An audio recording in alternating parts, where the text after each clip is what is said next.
आज का अपना टॉपिक रहेगा रिटार्डेशन, जिसको अपन मंदन कहते हैं। देखो, हो सकता है तुम्हें रिटार्डेशन के बारे में कुछ जानकारी हो, है ना। तो मैं पहले तुमसे पूछना चाहूंगा कि रिटार्डेशन से तुम क्या समझते हो, क्या मतलब है रिटार्डेशन से, अपने क्या समझते हो? सिर्फ एक बात याद रखनी है, रिटार्डेशन का मतलब होता है स्पीड में कमी, स्पीड कम होना रिटार्डेशन कहलाता है। बस सीधी सीधी बात इतनी सी है। इफ स्पीड इज डिक्रीजिंग, याद रखो, इफ स्पीड, ध्यान देना, speed is decreasing, if speed is decreasing, then the particle is retarding। इतनी सी बस ध्यान रखना है। कुल मिला के बात इतनी सी है कि स्पीड कम होना, स्पीड कम होना रिटार्डेशन है, बस।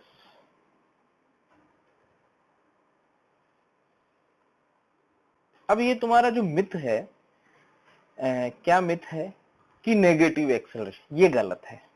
देखना क्यों गलत है वो भी मैं समझाता हूं।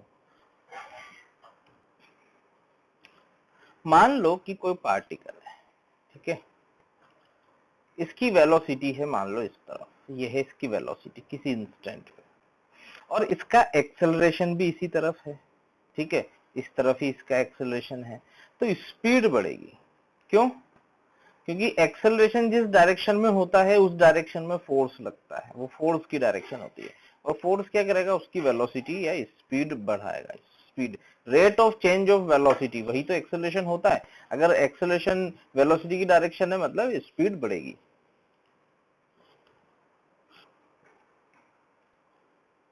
मान लो वेलोसिटी तो इस तरफ है, परंतु एक्सेलरेशन इस तरफ है इस पार्टिकल का। अब यहां पे क्या होगा कि, किधर गया रे, ये रहा, यहां पे क्या होगा, एक्सेलरेशन अपोजिट है, यानी कि वेलोसिटी डिक्रीज होगी, स्पीड डिक्रीज होगी, क्योंकि एक्सेलरेशन अपोजिट डायरेक्शन में है, यहाँ पे स्पीड घटेगी। क्यों? डीवी बाई डी नेगेटिव है, क्योंकि डीवी बाई डी नेगेटिव है अगर वेलोसिटी की डायरेक्शन को पॉजिटिव मान लें, स्पीड कम होगी। अगर मान लो इस तरह से हो, वेलोसिटी इधर हो, एक्सेलरेशन पीछे की इधर हो, ये एक्सेलरेशन इस तरह से, तो यहाँ पे भी स्पीड कम होगी, ठीक है। बनाते चलो साथ के साथ। स्पीड का मतलब मैग्नीट्यूड ही होता है मेरे भाई। रिटार्डेशन की शर्त है ये, condition for retardation, velocity and acceleration should be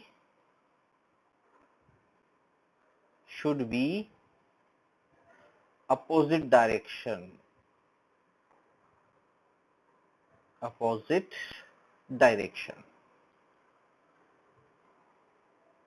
ठीक है। और ये तो अपन ने सिर्फ लीनियर की बात करी।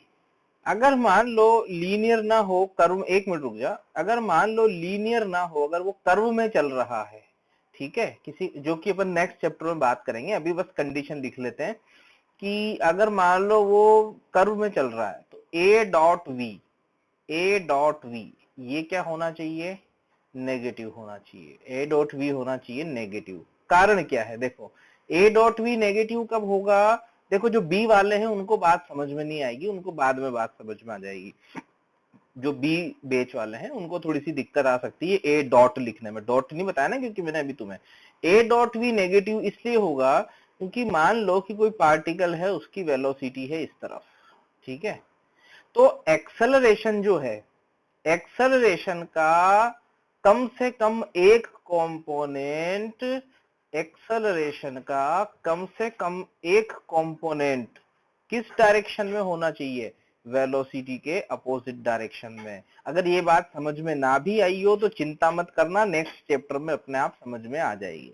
एक्सेलरेशन का एक कंपोनेंट, यानी कि ए का कौन सा कंपोनेंट, वेलोसिटी के अलोंग एक कंपोनेंट, मैंने बताया डॉट प्रोडक्ट में सिखाया चीज, एक्सेलरेशन का एक कंपोनेंट वेलोसिटी के अपोजिट होना जरूरी है। अगर ऐसा है तो स्पीड कम होगी। ठीक है, चलो ये है बात, लिख लो इसको। एक कार है, कार जो है स्पीड दे रखी है गाड़ी की 20 मीटर पर सेकेंड। सबसे पहला सवाल तो ये है कि what is the speed in kilometre per hour. Kilometre 20 metre per second है ना, ये लिखा हुआ मेरे पास 20 metre per second. 20 metre per second, unit convert करना बहुत आसान है, रट्टा मारना ही नहीं है। 20 मीटर को किलोमीटर में लिखो तो 1000 metre equal to 1 kilometre.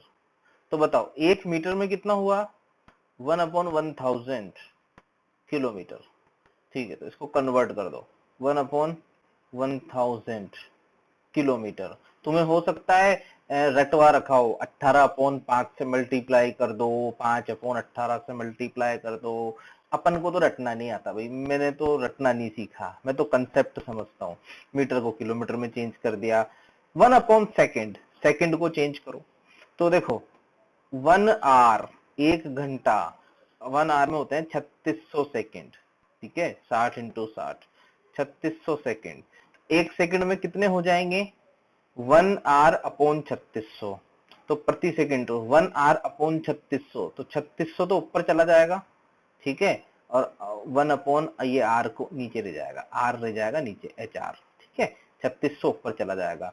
Solve करो इसको, सॉल्व करने पर तुम्हें पता चलेगा कि ये आएगा 72 किलोमीटर पर आवर, kmph या किलोमीटर पर आवर। ठीक, यहां तक तो ठीक है, कोई दिक्कत नहीं है। नेक्स्ट क्वेश्चन अब तुम लिखो। नेक्स्ट क्वेश्चन तुम्हारे सामने है। ड्राइवर ने ब्रेक लगाए, ब्रेक लगाने से 5 मीटर पर सेकंड स्क्वायर का रिटार्डेशन आया, और इस रिटार्डेशन के कारण गाड़ी रुकी, तो रुकने के पहले तक गाड़ी कितना डिस्टेंस चलेगी। मैंने मान लिया जिस डायरेक्शन में गाड़ी चल रही थी वो डायरेक्शन पॉजिटिव है, तो एक्सेलरेशन होगा अपोजिट, क्योंकि वेलोसिटी के अपोजिट एक्सेलरेशन ही रिटार्डेशन होता है। इनिशियल वेलोसिटी मुझे पता है, इनिशियल वेलोसिटी है मेरे पास यहाँ पे u, 20 metre per second. Final velocity को 0 होना पड़ेगा क्योंकि गाड़ी को रोकना है। एक्सेलरेशन को मुझे लिखना पड़ेगा -5 मीटर पर सेकेंड स्क्वायर। ठीक है, माइनस क्यों लिखना पड़ेगा, क्योंकि वेलोसिटी को प्लस में देखा है तो एक्सेलरेशन को माइनस में लिखना पड़ेगा। यहां तक काम होगी। यहाँ टाइम के बारे में कोई जानकारी नहीं है, डिस्प्लेसमेंट पूछा है। सोचो कौन सी इक्वेशन अप्लाई करें, वो इक्वेशन जिसमें टाइम नहीं आता, b square minus u square equal to 2as। बस हो गया काम अपना। Final 0, initial 20 metre per second, तो ये हो जाएगा 400 इक्वल टू 2। एक्सेलरेशन हो जाएगा -5 इंटू डिस्प्लेसमेंट को मान लिया s। अब बताओ s कितना आया, s आया यहाँ से 5 इंटू 2 10, 40 मीटर। अच्छा, अगला क्वेश्चन, थर्ड क्वेश्चन नंबर 3, यहाँ लिख देता हूँ इस तरफ ग्रीन कलर से। क्वेश्चन नंबर 3 अपना ये है कि इफ स्पीड इज 40, 20 की जगह क्या कहते हैं मैंने, if speed is 40 metre per second, then find distance before it stops. ठीक है, अगर मैं स्पीड को डबल कर दूंगा यानी कि 40 कर दूंगा, तो अब ये जो डिस्टेंस है, ये वाली डिस्टेंस वो कितनी होगी, ये बताइए। अगर मैं स्पीड को डबल कर देता हूं, अगर मैं स्पीड डबल कर दूं, कहने का मतलब है कि ये 20 ना होकर के ये हो जाए 40 मीटर पर सेकेंड, तो देखो चक्कर कहां पे पड़ेगा, यहां पे। ये हो जाएगा 40 का स्क्वायर यानी कि 1600। ठीक है, सॉल्व करोगे तो जो डिस्टेंस आएगा वो 160 मीटर आएगा। कितनी आई डिस्टेंस? 160 मीटर। पार्टिकल है एक्स एक्सिस के लॉन्ग चलता है, इनिशियल वेलोसिटी उसकी जो है 20 आई कैप मीटर पर सेकंड है, एक्सेलरेशन उसका -4 आई कैप मीटर पर सेकंड है और वो कांस्टेंट है। Find distance and displacement in 6 second. 6 second में डिस्टेंस कितना होगा, डिस्प्लेसमेंट कितना होगा?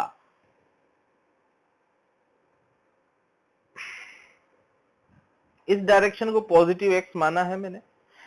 मान लो कि इनिशियल में पार्टिकल यहाँ पे है, उसकी स्पीड 20 मीटर पर सेकंड है। पार्टिकल चलेगा, स्लो डाउन होगा। स्लो क्यों होगा? क्योंकि एक्सेलरेशन उसका अपोजिट है। ठीक है, तो ये पता लगा लेते हैं सबसे पहले कि कितने टाइम बाद वो रुक जाएगा। चलो, तो एक्सेलरेशन है इसका पीछे की तरफ 4, बोले मत अब बीच में। एक्सेलरेशन है पीछे की तरफ 4 metre per second square, metre per second square. Mic बंद करके रख। तो स्लो तो होगा, कितनी देर में पार्टिकल रुक जाएगा? चलो, v बराबर u प्लस एटी अप्लाई करो। Final velocity 0, initial velocity 20, acceleration -4। बोलना नहीं है बीच में, टाइम निकालना है। टाइम की वैल्यू आ गई मेरे पास 5 सेकेंड। 5 सेकेंड टाइम आया, यानी कि t बराबर 0 से शुरू होता है, t बराबर 5 पर रुक जाता है। अब 5 पर रुक के क्या करेगा? भजन तो करेगा नहीं वहां बैठ के। ठीक है, 5 पे रुक गया। अब क्या होगा? एक्सेलरेशन अभी भी है, अब वो यहाँ पे आ चुका है। अब दूसरी लाइन से बना रहा हूं, यहां से शुरू कर रहा हूं अब। ठीक है, अब जब वो यहां से यहाँ पे है तो एक्सेलरेशन तो इधर ही है अभी भी, 4 मीटर पर सेकंड स्क्वायर, क्योंकि मैंने बोला है कि वो कांस्टेंट है, वो खत्म नहीं हो रहा है। यानी कि अभी इसकी स्पीड वापस इधर पीछे की तरफ चलना शुरू हो जाएगा। मान लो कि ये 1 सेकंड और चला, क्योंकि टोटल कितने तक देखना है? 6 सेकंड तक। तो फाइनल मान लो यहाँ पे आ गया। ये मान लो यहाँ पे t बराबर 6 हो चुका है। यहाँ क्या हो गया? t equal to 6 second.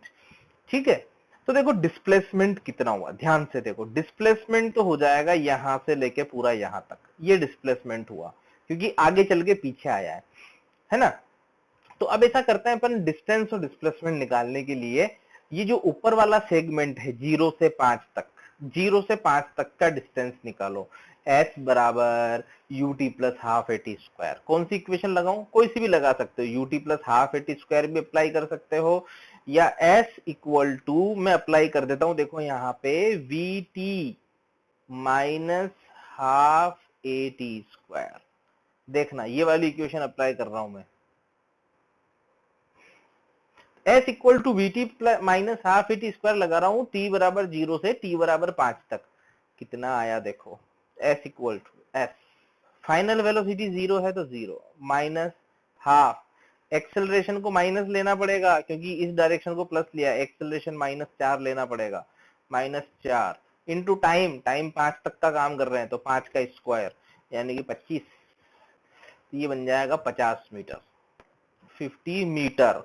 ये पूरा यहां से ब्लू कलर में बनाता हूं, देखो यहां से पूरा यहां तक t बराबर 0 से 5 तक कितना चला? 50 मीटर। अब यहां से पीछे चलते हैं। ठीक है, t बराबर 5 से t बराबर 6 तक जाते हैं पीछे, t बराबर 5 से t बराबर 6 तक। उसके लिए यहाँ पे इक्वेशन लिख देता हूँ नीचे। कौन सी इक्वेशन लगाते हैं? चलो ऐसा लगा लेते हैं, यहाँ पे लगा लेते हैं s equal to u t plus half a t square. ऐसा करने से क्या होगा? s नेगेटिव में होगा, साफ साफ दिख ही रहा है, पीछे की तरफ जाएगा क्योंकि वो, तो s हो जाएगा s इक्वल टू u की जगह 0 है ही सही, ये ut लिखा है यहाँ पे, u की जगह 0 है ही सही, प्लस हाफ, एक्सेलरेशन -4 है ही सही, पीछे की तरफ -4 जाएगा भी पीछे, डिस्प्लेसमेंट भी पीछे है, एक्सेलरेशन भी पीछे है, वेलोसिटी भी पीछे, सब नेगेटिव हो जाएगा यहाँ से। टी स्क्वायर, अब t कितना लूं? 5 से लेके 6 तक, t बराबर 5 से t बराबर 6 तक, टाइम इंटरवल हो गया 1 सेकेंड, टाइम इंटरवल हो गया 1 सेकेंड, तो 1 स्क्वायर हो जाएगा 1। ध्यान रहे ut plus half a t square में जो t है वो टाइम इंटरवल है। फाइनल आंसर जो बनेगा वो बनेगा 2 मीटर, यानी कि 2 मीटर वापस पीछे जाएगा ये। अब देखो डिस्टेंस और डिस्प्लेसमेंट तुम्हारे सामने है। डिस्टेंस हो जाएगी 50 प्लस 2, और डिस्प्लेसमेंट हो जाएगा 50 माइनस 2। 48 तो हो जाएगा डिस्प्लेसमेंट और डिस्टेंस हो जाएगी 52, 52 मीटर डिस्टेंस, और ये हो जाएगा डिस्प्लेसमेंट। किसी को डाउट हो तो अब पूछ ले। वो मैं क्या बोल रहा हूँ, हाँ, जब भी डिस्टेंस पूछी जाए ध्यान रखना वो पार्टिकल रिटार्डेशन में हो, मतलब पार्टिकल की स्पीड कम हो रही, रिटार्डिंग हो, तो ये जरूर पता लगा लेना कि कहीं ये पार्टिकल लौट के वापस तो नहीं आ रहा। टी बराबर, अगर मैं मान लो 0 से 4 तक पूछता या 0 से 5 तक भी पूछता तो भी डिस्टेंस और डिस्प्लेसमेंट सेम होता, पर आफ्टर 5 सेकेंड ये लौटना शुरू कर देता है, 5 सेकंड के बाद ये वापस पीछे आता है। तो डिस्प्लेसमेंट में तो कोई समस्या नहीं है, डिस्प्लेसमेंट वाली इक्वेशन तुम अप्लाई कर सकते हो, क्योंकि डिस्प्लेसमेंट तो इक्वेशन है ही से अपने पास डिस्प्लेसमेंट की, तो डिस्टेंस की अलग से कोई इक्वेशन नहीं है। जब भी डिस्टेंस निकालनी है तो सबसे पहले ये पता लगाओ कि कहीं पार्टिकल बीच में रुक तो नहीं रहा, और अगर पार्टिकल बीच में रुक रहा है, अगर पार्टिकल बीच में रुक रहा है तो अपने को क्या करना पड़ेगा, दोनों टुकड़ों में काम करना पड़ेगा डिस्टेंस निकालने के लिए। डिस्प्लेसमेंट में कोई पंगे वाली बात नहीं, डिस्प्लेसमेंट तुम direct ut plus half T square apply करके लगा सकते हो। मोशन अंडर ग्रेविटी, ठीक है, हिंदी में बोलते हैं इसको गुरुत्व के प्रभाव में गति। अब मेरी बात सुनना, रटना तो कुछ है नहीं, सबसे पहली बात 9th क्लास में रटाते हैं अपने को, 11th में रटना कुछ भी नहीं है। अगर किसी पार्टिकल को, if a particle is projected in air, if a particle, इसमें कुछ पॉइंट्स याद रखने अपने को, इफ अ पार्टिकल, लिखो, if a particle is projected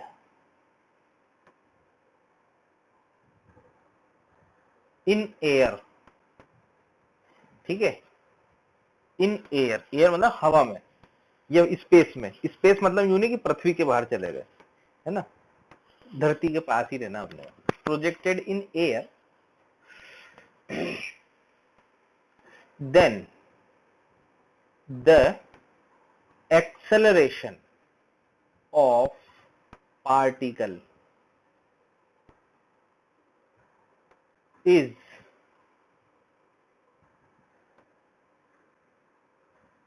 gravitational, ये ग्रेविटेशनल लिखा हुआ, आगे लिख देता हूं इसको, gravitational acceleration, and it is equal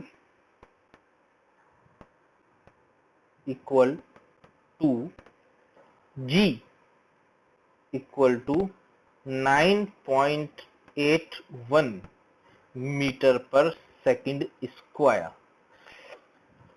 इसकी जो एक्सेलरेशन होगी वो 9.81 होगा। दूसरी बात, and direction is vertically downward, vertically downward।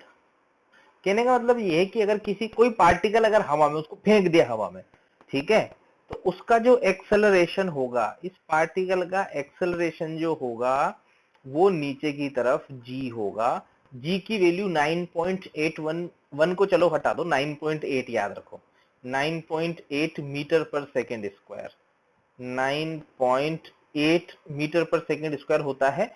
Calculation के लिए अपन क्या है, g की वैल्यू लगभग 10 ले लेते हैं, है ना, कैलकुलेशन आसान करने के लिए, बस और कोई बात नहीं है ना। तो अप्रोक्स वैल्यू 10 ले लेते हैं कैलकुलेशंस के लिए, बाकी जो g होता है उसकी डायरेक्शन नीचे होती है, ठीक है।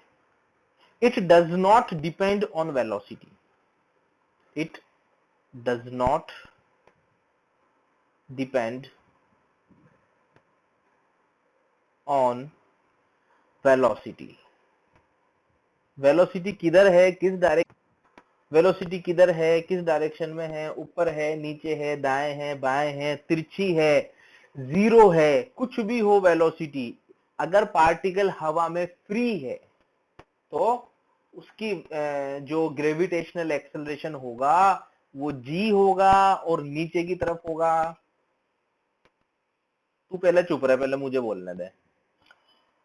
एक्सेलरेशन, अब मैं भूल गया ना, तुम्हारी आदतें नहीं सुधरी, ऐसे बीच में मत बोला कर, डाउट पूछने का टाइम दूंगा, डाउट क्लियर करूंगा। अब वापस से मेरी बात सुनो।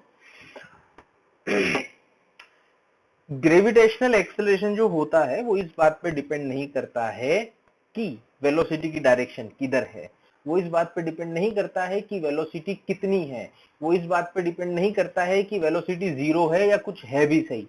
अगर कोई पार्टिकल हवा में फ्री है, इसका मतलब उसका ग्रेविटेशनल एक्सेलरेशन यानी कि जो एक्सेलरेशन है वो g होगा और नीचे की तरफ होगा। ठीक है, ये तो हो गई पहली बात। और ये दूसरी बात ये कि वो मास पे भी डिपेंड नहीं करता, does not depend on velocity and mass. उसका मास कितना है उस पर भी डिपेंड नहीं कर रहा है, 1 किलो है, 2 किलो है, 5 किलो है, कितना है कोई मतलब नहीं है। ठीक है, तीसरा पॉइंट एक और लिख लेना कि एयर रेजिस्टेंस इज नेग्लेक्टेड। जब तक कहा ना जाए तब तक एयर रेजिस्टेंस नहीं लेना है। Air resistance is neglected. ठीक है, लिख लेना इस पॉइंट को भी, एयर रेजिस्टेंस इज नेग्लेक्टेड। अब तेरा डाउट बोल क्या है?